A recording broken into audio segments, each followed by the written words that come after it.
get your life back to normal. Lonnie with Restore It, Restoration.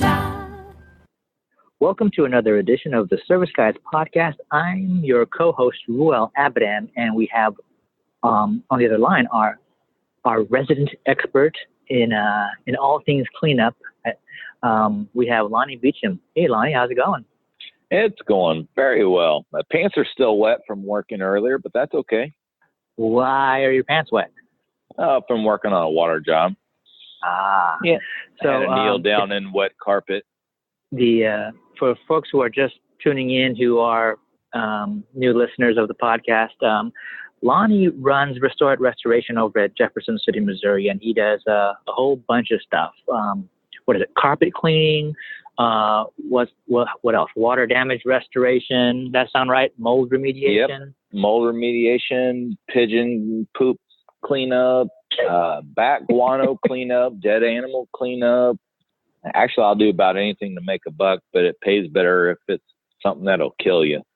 So, for folks, when I met Lonnie, I had no idea about his line of work. I actually interviewed him on a different podcast, got some insight, and I realized that I'm really interested in what he does when he just, whispers the word, animal poop and dead animal carcass. My ears kind of, come up and my eyes get big because I want to see and I want to hear all about it. You're right. There must be something wrong with me. I don't know. I'm fascinated still after 18 years of doing this. I'm fascinated by what I do. So what is of all of the services that you provide, what is is there one that you could say you really find the most entertaining or the most fun, enjoyable? Hold on a second. I got to take care of a family matter real fast. So yeah, we have all the time in the world. You take as long as you want. All right, I'm back. Excuse me. One say that again. Oh, I was just wondering, is there, of all the services, all of like specialty services and whatever, the things you do to make a buck, what is the most enjoyable, fun, one of them all? Not necessarily the one that makes the most dollars for you, but that you find like, this is cool. I can't wait to do another one of these. To be honest, there's something cool about every facet. When you're cleaning just something mundane like cleaning carpet or ceramic tile, it is really, there's a sense of satisfaction whenever I'm done, going, seeing what it looked like before to what it looks like when I'm done. So that's always still fascinating to me. Whenever I'm getting into the dead animal cleanup, it's always like, that's still fascinating to me. Like, where am I going to find this dead mouse or raccoon or possum or whatever? Where am I going to find it, and how, what do I have to go through to get to it? Mold remediation still fascinates me. It's some of the stuff you see people living in, and by the time they call me, it's like, well, you should have called me probably 3 years ago. There's always head scratcher moments. Pigeon, whenever I'm cleaning up like pigeon crap, it's always in some historic area or it's in a really confined area. Every day that I go to work, it's still fascinating to me. It never ceases to amaze me what I find. Every day is a new day. Just today, I thought I was going to have a semi-quiet day at the office, and I didn't have nothing scheduled. Nobody was needing me to put in ceramic tile or carpet or clean anything. And the next thing you know, I'm cleaning up water damage at a gymnasium or a place here in town that does gymnastics and stuff. And so I go in today and he calls me on the phone, the tenant or the person that owns this space. And he goes, how, can you dry out 1 inch thick foam carpet? And I'm like, don't know. I don't know. Let me just come take a look at it and see what we got, and we'll go from there. And it was something I could handle, and we got it out of the building, and it was relatively easy. But every facet of my day actually still fascinates. I mean, I learn something new all the time, and I've done this 16, 18 years. I don't know how long I've done this, something like that. There's always something new and stuff I've never seen. It all boils down to the basics. I mean, I've been in huge situations that when you walk in, you're just like, I'm feeling overwhelmed, and I'm just like, oh wow, where do I go? And then you go out to the truck or the van or something, and you just sit there and kind of think through, like, wait, this is the same as day one. The science is still the same. It's just multiplied by 100,000 square feet or whatever. And you just, I don't know. Does that answer your question? I mean, every facet of my business fascinates me. I love what I do. Yeah, I mean, basically, you're not at the same job site all the time. You're at a different site, and it's a different cleanup job, which basically means your office changes. It's a different office every time whenever you're out on a job. Exactly. Now, I will tell you that a run-of-the-mill, let's say your AC condensing line gets clogged up and it's a run-of-the-mill, do nothing. I go in, I suck, 30, 40, 50 square feet of water out of your carpet and set up 6 fans and a dehumidifier. Yeah, that's just, I get callous to that kind of work. That's another day at the office. I could almost, I know I could talk them through it over the phone at 3 a.m. You'd call me from a dead sleep, and you'd tell me, AC line got plugged up, and I'd say, well, do this, do that. Call me at 8 a.m. if you still need me. So those do get a little mundane, but by and large, every water disaster situation is totally different. The science is always the same. The basics are always the same, but I was earlier today. I had a lady, believe it or not, the lady of this gymnastics studio that I was working in. I was drying out, sucking the water. I'm sorry, the scientific word is extracting the water out of the carpet. And I say, you want to do this? And she was, sure. And meanwhile, she has one of those baby straps on the front, strapped to her. And she's sitting there sucking the water out of the carpet. And she goes, well, you make it so easy. Yeah, I'll do it. I was like, oh, it's easy. The real heavy lifting is that $30,000 machine out in the driveway. That's doing the heavy lifting. This is the easy part. And she was like, yeah, I'll do it. I'm like, sure. Here you go. I'll let you run my water extractor over the glue down carpet. Is the water extractor basically the same piece of equipment that acts as the vacuum? It's not really a vacuum. It's that sort of that triangular tipped piece of equipment with a couple hoses. Triangular tipped? Well, not triangular. I'm an idiot. It's like on the website, there's a picture of a hand holding a piece of equipment over the carpet. It looks like you're steam cleaning or extracting liquid. What do you call that thing? Well, okay, so I got what is referred to in the industry as a truck-mounted extractor. It's the same piece of equipment that does pressure washing or ceramic tile cleaning, carpet cleaning, or water extraction. It's just flip a few levers to make it, squirt water or suck water, basically.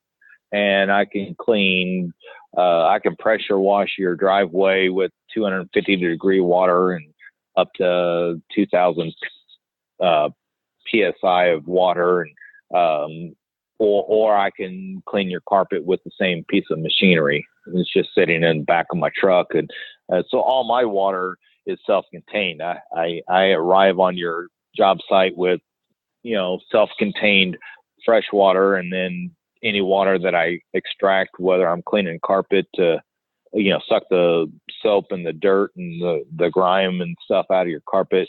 It's the same piece of machinery. It's just, it does about 3 different things, and it's just a matter of flipping some levers and setting some dials on water, on the PSI, and setting the extraction level. But if you want to get geeky about it, I got a 35 horse Kohler motor sitting right on the suction tube. So that's more than you need to know. But yeah, I can take. I promise you, I can take your plush carpet from soaking water, standing inches deep of water on your carpet, and I can suck all the water out. And by the time I'm done extracting the water out of it, you can lift the carpet in the corner of the room and the pad and try to wring a drop of water out. And you won't get a drop of water out of it.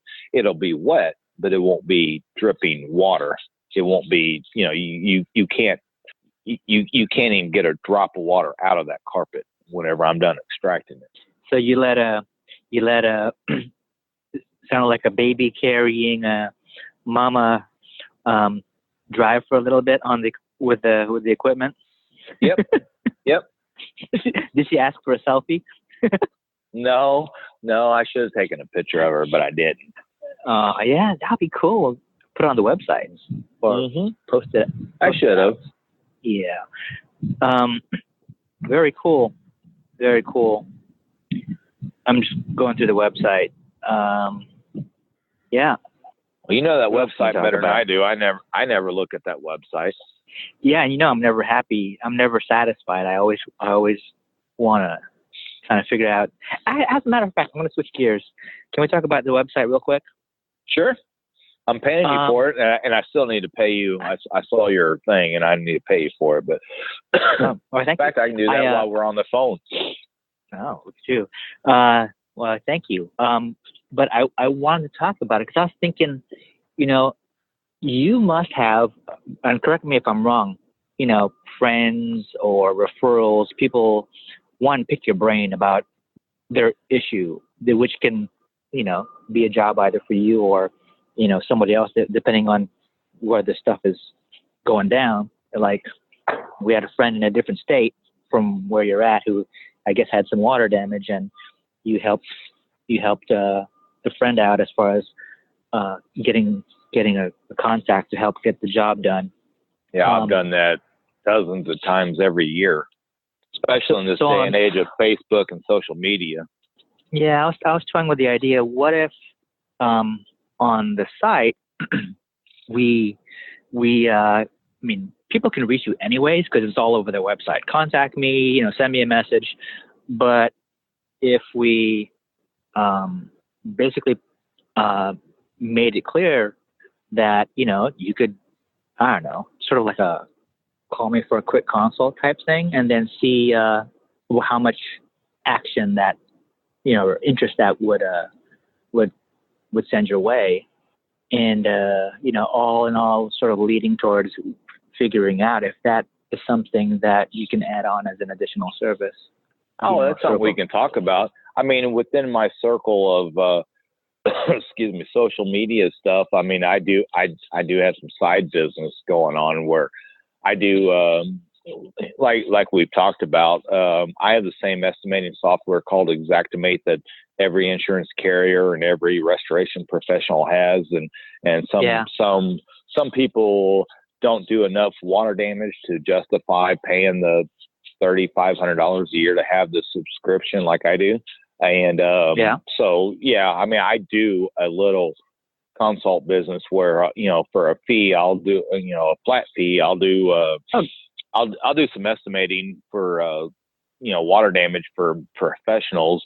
And I charge a nominal fee, $125 or 1% of the total. And, they pay it, and it's, definitely something like that.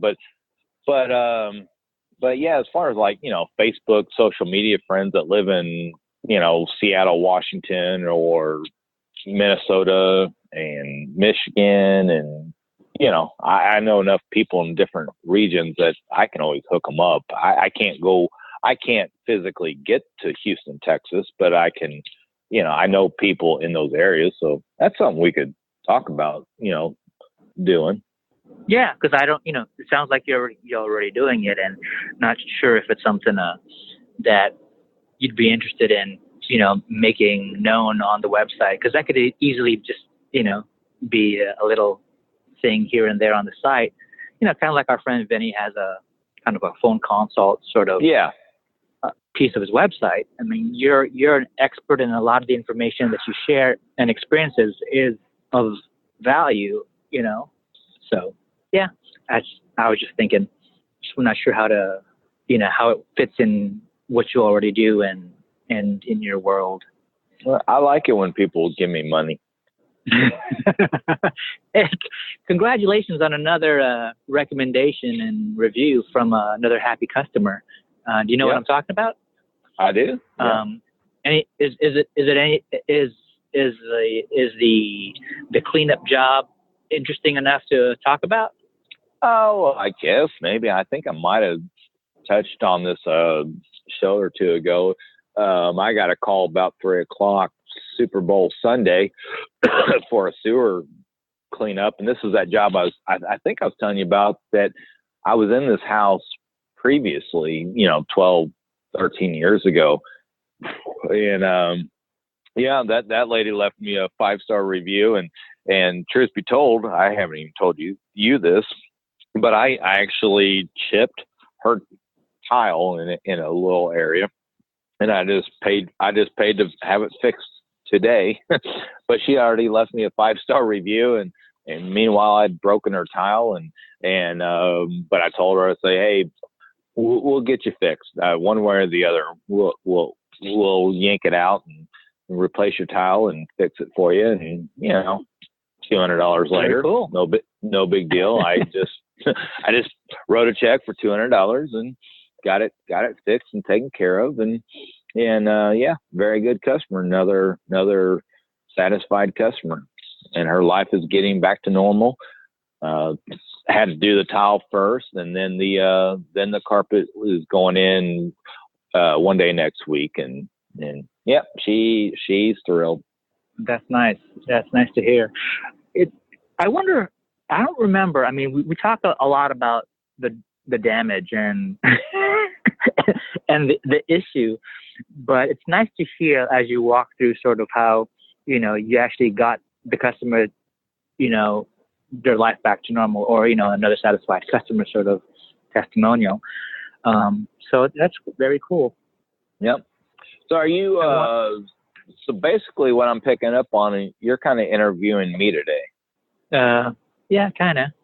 I mean, I've known you for quite a while now, and we've had many conversations, and so I know you too. I know you, pretty well, I think.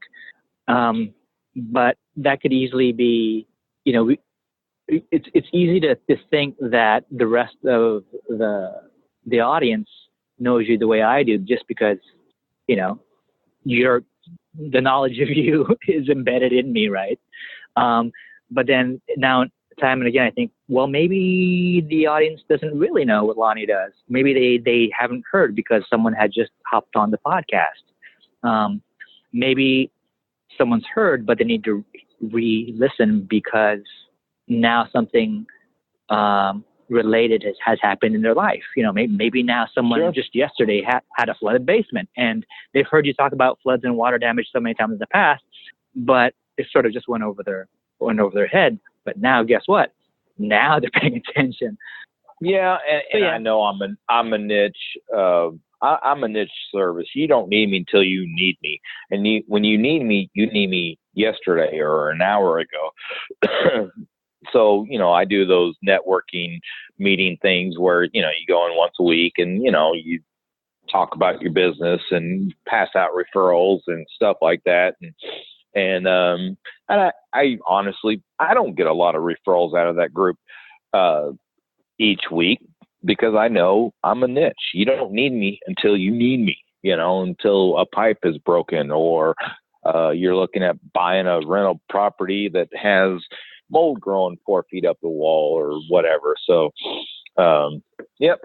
You don't need a restoration guy until you need a restoration guy. And then a guy like me, I have a Rolodex that you couldn't imagine. I have every, I say I have everything filled. I have a Rolodex of 500 people in my contacts.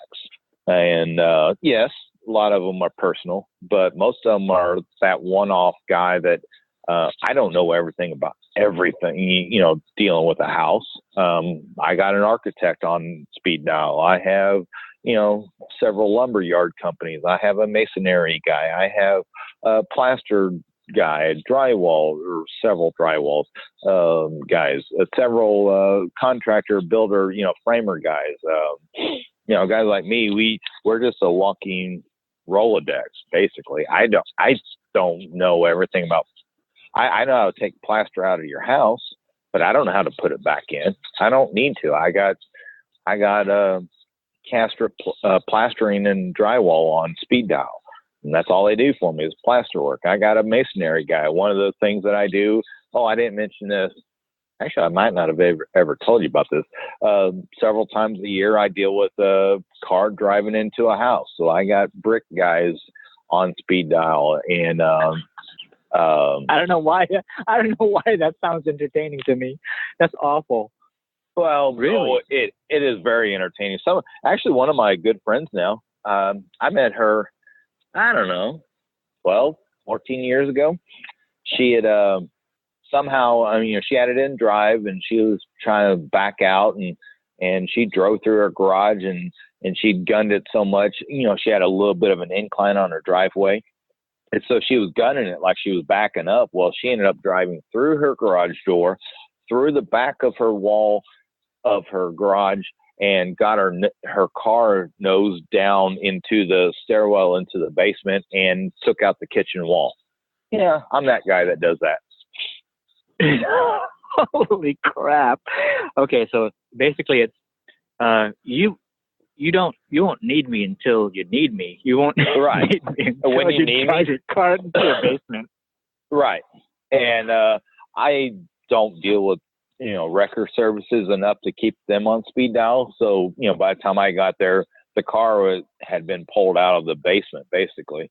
But as the car is pulling out, then it's ripping, what damage wasn't done. The car coming out of the basement through the stairwell does a lot of damage too. And it's just so, holy cow. All of a sudden she calls me and she tells me what happened. And I was like, okay. And I said, how wide is your garage? She said, oh, it's 16 feet. And all of a sudden, just on the spur of the moment, we had to roll in and board up her garage and just makeshift a 2x4 and plywood wall on her garage. So animals and weather wasn't coming in until, we could obviously get the garage door fixed. And, we go in with sawzalls and just tear out the mangled mess of garage door and just get it to where we can get a clear opening and make, just board up her house and until we can get the proper people in place to come in and, fix her stairs and fix her drywall and then I had to clean up antifreeze and stuff out of her radiator and stuff like that. So yeah, I've probably never told you that. I don't do that a whole lot now, but that's called a board up service. It's a crazy story. But even in board up services, let's say a big, this happens all the time. A big storm rolls through, knocks a tree on, or a huge limb. Let's say, say a 18-inch limb of a tree falls off on your house and puts a big hole in your garage and stuff like that. Then we get out there and board that up and tarp it off and, keep the rain that's still coming out of the house. We're up there in the dark on a roof. I won't get on a roof if it's lightning, but if it's raining and it's not real steep, I'll get up there at 10 o'clock tonight and go put a tarp on it, and we break out the chainsaws and cut the tree apart and throw it in the yard until daylight, and just get the tree off the house and and patch it up, at least keep the rain out of it, and then go about drying out the insulation or removing the insulation in the attic and fixing the roof and trusses and all that kind of stuff. So I don't do that enough to really kind of talk about that, but yeah, that's always fun too. Wow. Climbing the roof on a stormy night with your long blonde hair flowing and you hold your hammer up to the sky. Whoa. Back up. I'm not Thor, and I don't have hair, and I'm not blonde. So I don't know who you're talking to or talking about, but no, I'm bald and I have dark hair with a beard. That's fantastic. Yeah, that's something I kind of forget about. I haven't done that actually in a little while. So when you're in basically a big thorough mess like this car that went through the garage, through the house, almost into the basement and stuff, and like you said, there's a bunch of stuff that you're not experts on, but you have folks in the speed dial. How does that, as a business owner, how does that work? How's that relationship like? Like, hey, I have a job for you because I can't do my job until that job's done. Can you? Basically. Okay. So like this lady that drove through her wall, like every wall in a house, there's electrical wires that are now ripped out of where they belong. And so once I got on site and saw what I had, that particular one, I called a plumber and I called an electrician immediately. And so I call those guys all the time. I don't do plumbing. I'll cap a line so I can do my job, but then I refer out like the plumbing work to a plumber. But yeah, I literally called an electrician like, hey, Rob Child is who I use. Like, hey, I just had a lady drive through her kitchen wall. I need you to come out, make sure they're safe and we're safe to do what we need to do. And he's like, all right, I'll be there in an hour and a half. So, a guy like me, since I'm a 24-hour business, my relationships are with 24-hour plumbers, 24-hour electricians. Those are about the two that are 24-hour, friends of mine. Rob knows that if I'm calling him at 2 a.m, it's not to chit chat and see what's up, catch up. He knows he's put his boots on whenever we're talking. And, so yeah, you just, 24-hour guys develop relationships with 24-hour guys. He offers a 24-hour emergency electrical service, which for him is basically guys like me calling him. And so I just call him. It's like, hey, I'm at 1503 or, whatever the address is. And the way I work, my subs know that they're getting a check that day or within a day or two. Most of my friends are like me.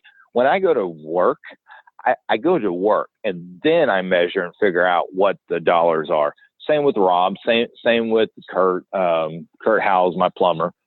They do what they got to do just to get us through the moment, and then they bill us accordingly. And within a day or three, whenever they send me the thing, the invoice, I just immediately pay them, and then it's up to me to deal with the homeowner or whoever, the building owner, to collect my money. So, gotcha. And since I have the relationship, and just kind of like bring this back to, you always hear me saying, like, calling a guy like me, you actually save money in the long run by hiring a guy like me, because we can make a lot of stuff happen really fast, because you're leveraging my relationship with my electrician, my plumber, or I even have an emergency framer on staff, or not on staff, but on speed dial. Like when this car came through, he's doing emergency framing work for me, spur of the moment. So I pay those guys immediately, because I need them whenever I call them at 2 a.m. I need them there. And so another thing, what I was starting to say is, you as a consumer calling an electrician, a plumber, a framer, a drywaller, a bricklayer or whatever. They don't know you from nobody. Okay. So you're just somebody on the list. They'll get to you when they get to you. If you're ready, when they are, great. They'll take your money. If not, then, next, if you don't have the money, then they just roll on. Well, I make a phone call. I call the same handful of people over and over and over. So, what you're getting when you call a restoration professional, whether it's me or anybody, is you're buying the leverage. I send tens of thousands of dollars to an electrician every year. So he comes to me faster than he'll go to Ruel Abadam that needs you know what I'm saying? He knows I'm going to call him over and over and over and over and over. And whereas you as a consumer, you're just on their list and they'll get to you when they get to you. Well, a guy like me, you're going to bump up either to the top of the list or at least the middle of the list, depending on the season and the need. Same with my HVAC guys. If you call an HVAC guy, hey, it's July, my AC's not working. Well, they'll get to you. But if I call my HVAC guy and say, hey, Ruel, I just had we got a water issue and I need to get his AC pulled out today and I need to put back in by Tuesday, they're going to make that happen for me faster than they will you. Does that make sense? Yeah. The saying is very true. Cash is king. The guy that sends you the most money, he wins. You get bumped up the list faster. So in the grand scheme of things, you got to pay a guy like me to have a Rolodex to get somebody out at 2-3 in the morning. But otherwise, you call a 24-hour electrician on a weekend, they'll get to you, but it may not be at 3 in the morning. It might be at 9 on Saturday morning versus 2 in the morning Friday night. Does that make sense? No, yeah. It's like your relationship with your network of network of service guys. Yeah. That's the other value, the other product that comes with the cost of using you, because you're like the concierge, right? You have a guy. You have a guy for this, and that, and it is a time saver and a headache saver. Saves the guy who's actually having like a car stuck that runs through his house from having to make multiple phone calls. You're the project guy in a sense. Right. I make phone calls and I just make things happen. Lonnie Beecham, Restoration. We make things happen. Mm-hmm. All in the name of getting your life back to normal. And apparently there's a 24-hour club, and you're the president. In my domain. Now, whoever, wherever a listener is listening, hearing this, there's a professional like me in every city. And I'm not the only one in my city. I just cultivate my network and people, I'm actually very, very, very fortunate. People are like, oh, I got to go to work on Monday. No, I'm excited to go to work on Monday. I love going to work on Monday because basically, I get to hang out with all my friends all day long, and I make great friends out of my customers, and then, I'm hanging out with my plumber friends, my drywall friends, my electricians, and I'm hanging out with my friends all day, and it's not a drag to go to work on Monday. In fact, if I have a quiet weekend where I'm not working, doing an emergency service over the weekend, by Monday, I'm anxious. I mean, like I'm chomping at the bit to go to work.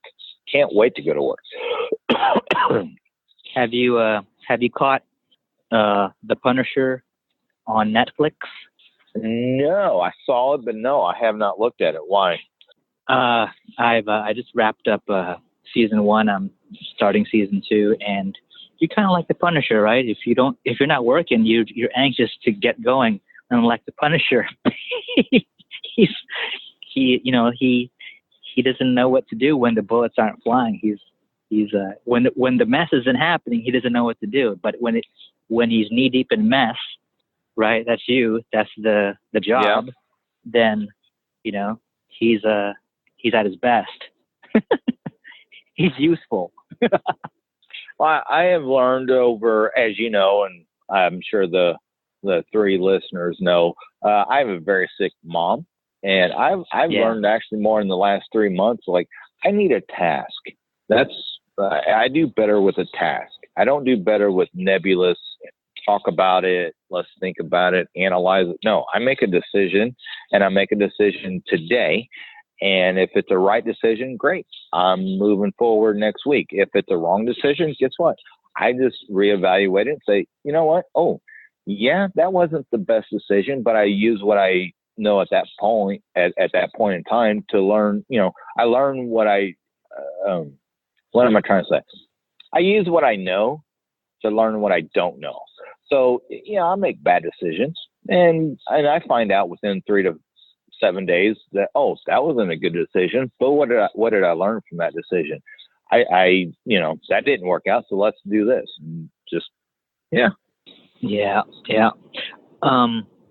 In your service, in the service guys sort of world, your realm or your domain, or when you're talking about the guys on your Rolodex, is there ever sort of like I don't know, I guess in the web world it's called like affiliate type stuff? Is there anything like I don't know, like are there like finder's fees, referral fees, or anything like that when you work with guys who do other types of work that you bring in? All right, yes and no. Typically, the way I work, it's all above board. Nobody. There is one. In fact, there is one guy I don't want to work for. He rubbed me wrong the first time. He's a big player in this town, and I have referred him because he is a big player in this town. But the very, very first time I had a conversation with him was like, I don't know, like an 8 o'clock on a Friday night.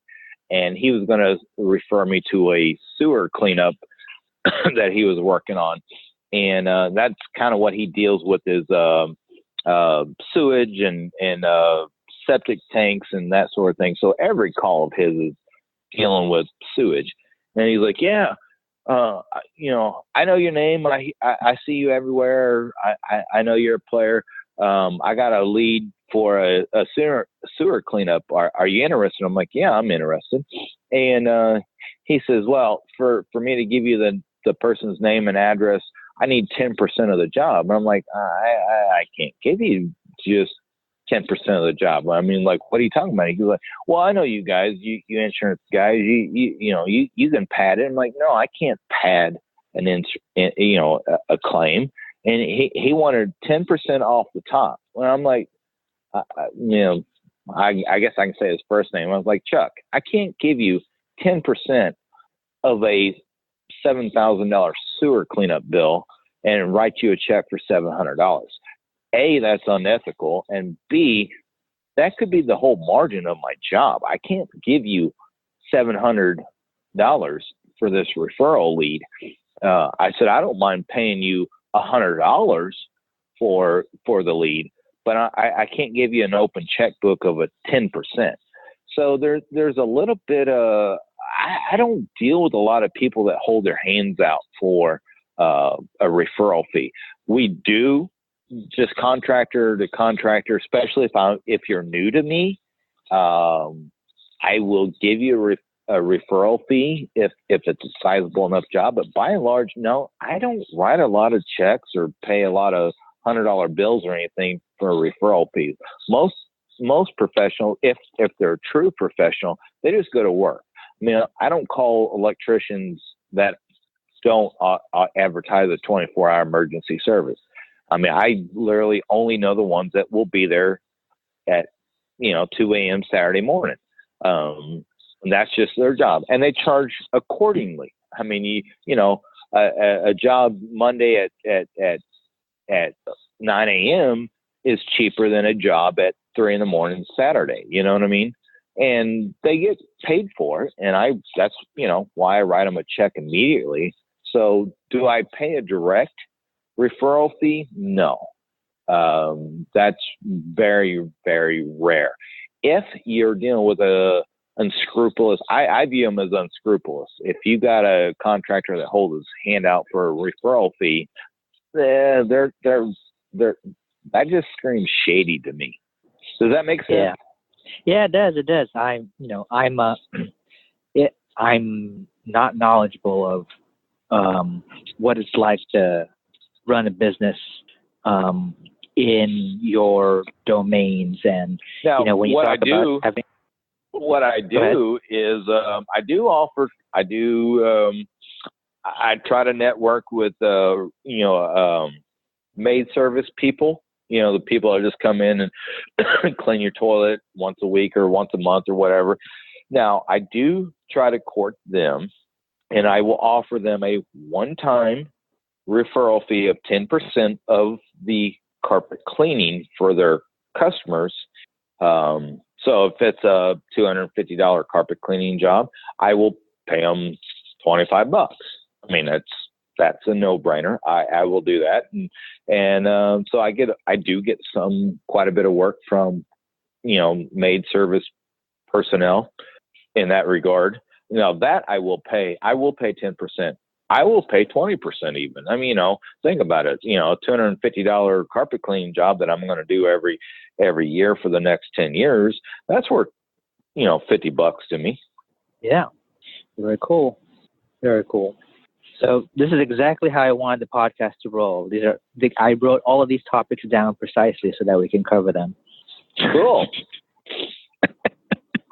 Well, I don't have anything else. Is there anything else you want to talk about? Cover? Well, I don't know.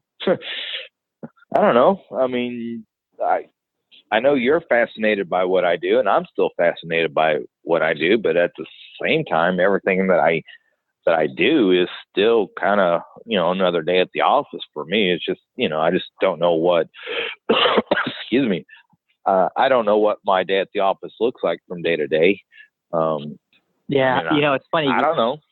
Now, I didn't know what to talk about, and then you just said what you said, and then it reminded me about something. And I've heard you say several times where you just know a bunch of stuff, and you almost feel like, well, maybe you assume that everybody else knows what you know because you deal with it so often. But when I hear you talk about tips like I don't know, shutting off your water main, I always go to that example, and setting your water heater to vacation mode, and turning on your fan, and and all that stuff. I'm kind of that way with what I do for my day job. I test software, and when people want me to talk or write or present regarding what I do in my day job, my mindset is kind of like that.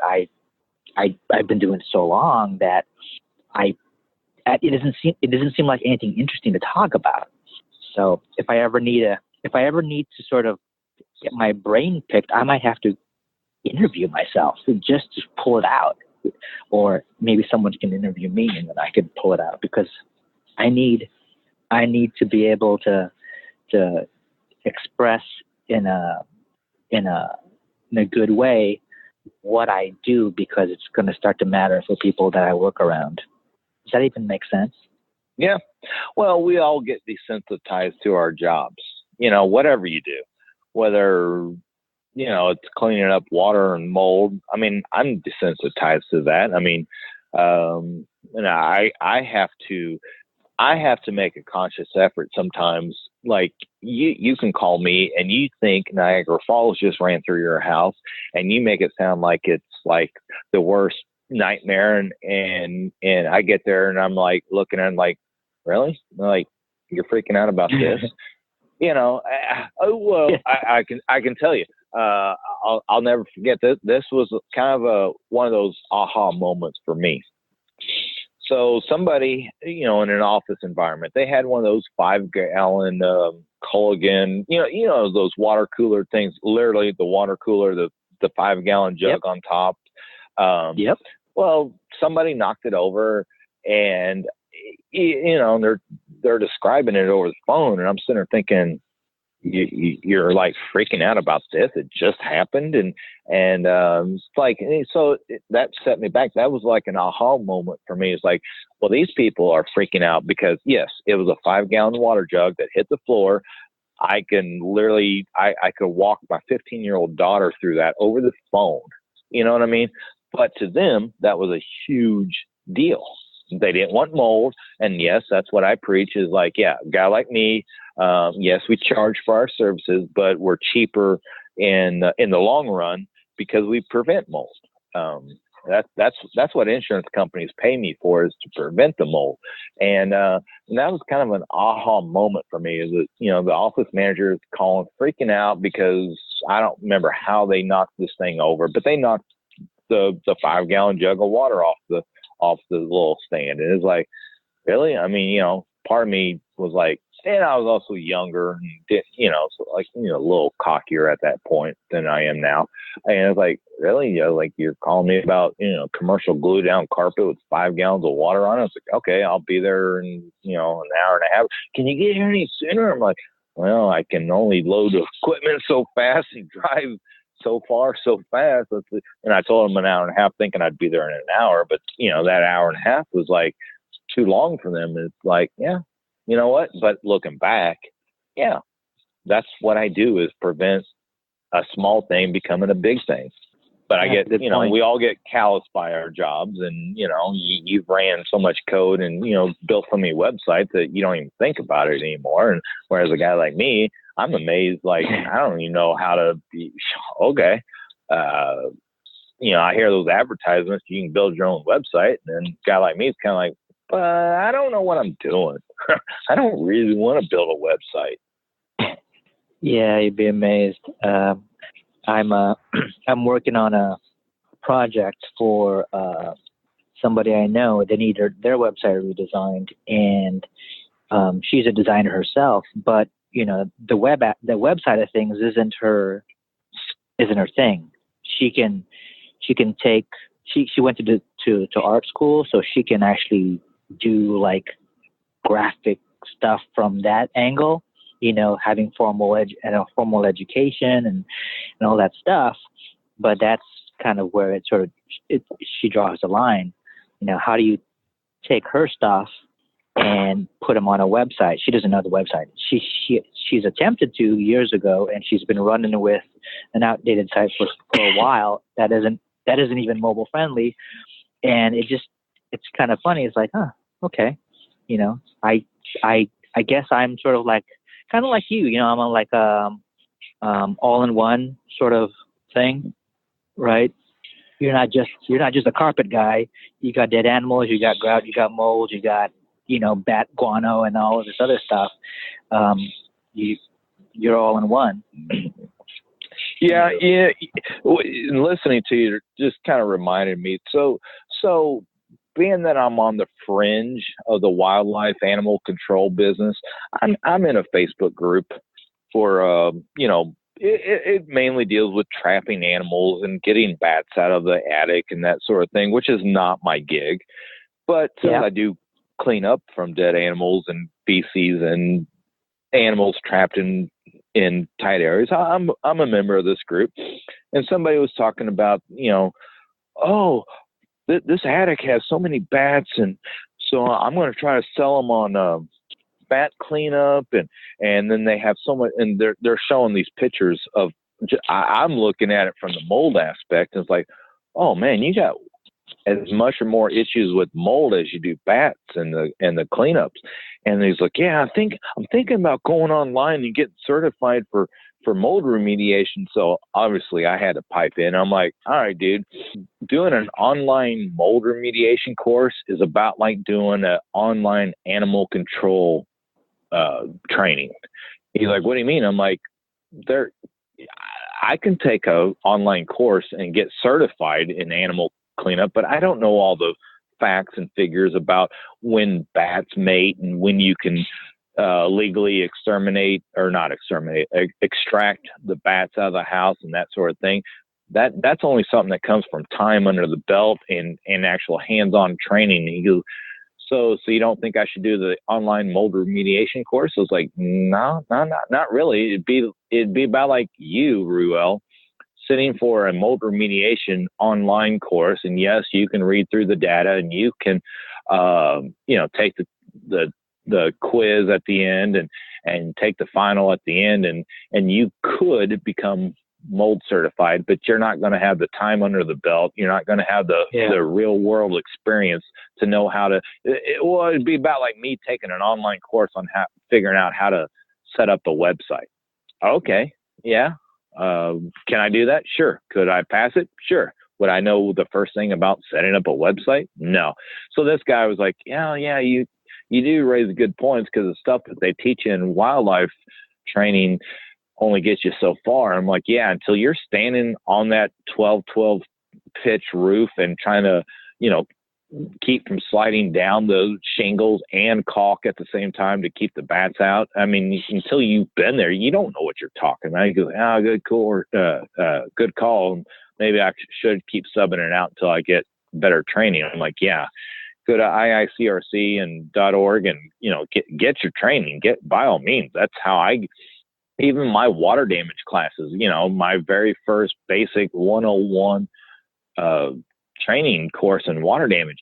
Yeah, that's good knowledge. And I have every certification known. I mean, I don't advertise this, but believe it or not, you see those professionals that have all these acronyms after their names. I have the same thing in my world, but it doesn't mean squat to you.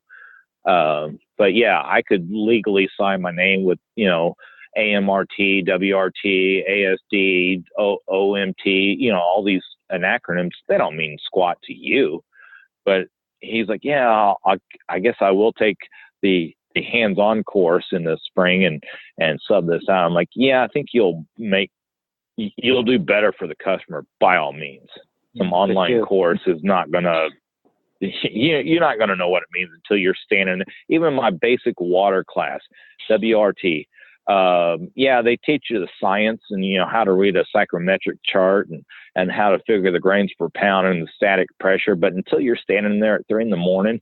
and, you have limited power and, I've been in basements that the whole basement is like, 2,000 square feet. And literally I've had 4 outlets and they're on 2 separate circuits. And I'm like, I'm needing 24 air movers, but I can only run 7 on low without breaking without popping the breaker.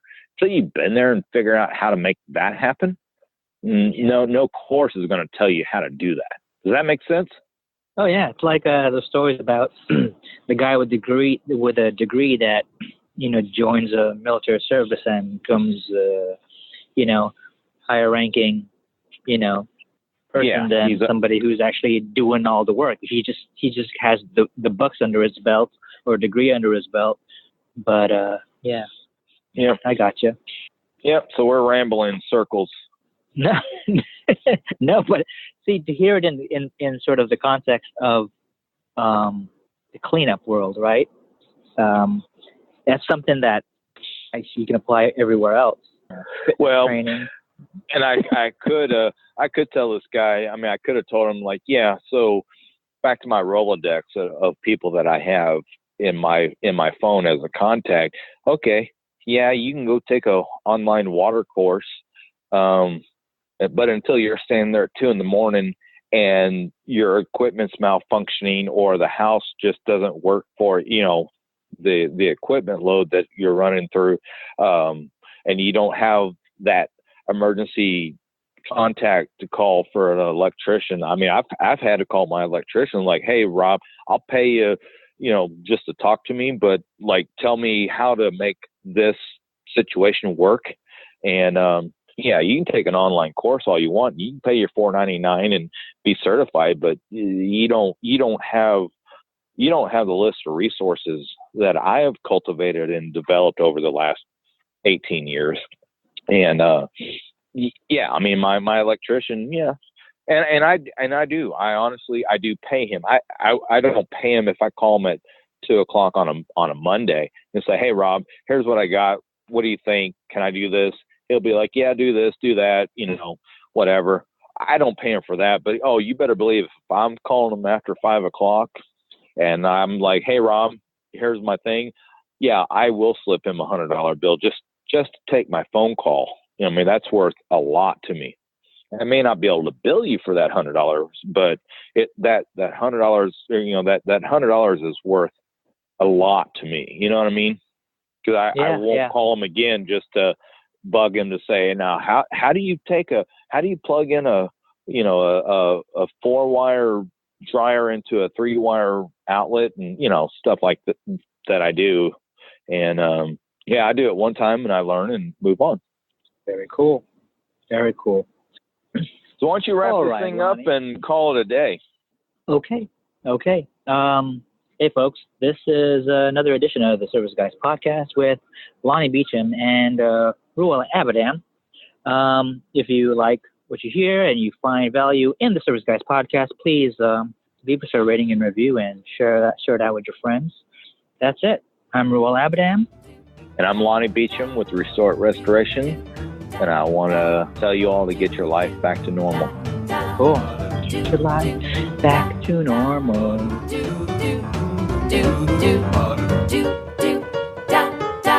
They'll get your life back to normal. Lonnie with Restore It, Restoration. Are we here? Hello. Is there anybody out there? Just not if you can hear me. Is there anyone home? Good. Feeling well. Just but I can hear that you say.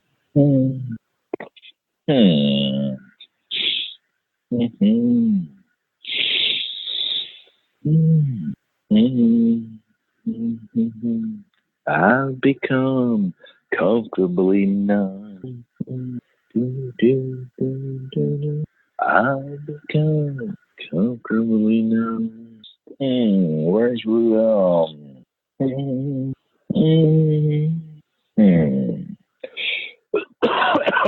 Me. Well, I'm on this recorded call. I don't even know if it's recording. Dang. I thought Are you there? was on. Yeah, I'm on. Can you hear me okay? Yeah, it did say it was recording, so I was singing. It's let me double check. I think it's recording. Let's see, waiting. Come on, screen. Yeah, we're recording. All right. So you got 5 or 6 minutes of recording? Yeah, I thought I had a little bit more because I thought I was the first one on, but apparently setting up the meeting and actually getting on it are 2 separate steps. It was the way I went about it. Well, it didn't say it was recording whenever I dialed in, so I don't know. Yeah, I have the little thing that says it's recording. All right. How many minutes does it show that you're recording? It doesn't show the time thing. Okay. All right. Yeah. How's it going? Going good. I just finally kind of sat down and kind of enjoying myself for a moment. That's good. On a Friday. So is your day wrapped up just about? Pretty much. Yep. Got to go out to dinner with the wife later, and then that's it. That's good. Yep. That's good. So, so I was thinking that we would wing it. I'd think of things to ask about, to basically interview on, and see how it flows. Okay. But you know, it's open either way. It doesn't have to. You know me, I kind of get off on tangents or take off on a tangent based on what you say. Yeah, and I think that's what's great. Cool. Well, kick her off then. Yeah. Okay. Go ahead. This has been another Coffee with Heavy Cream production.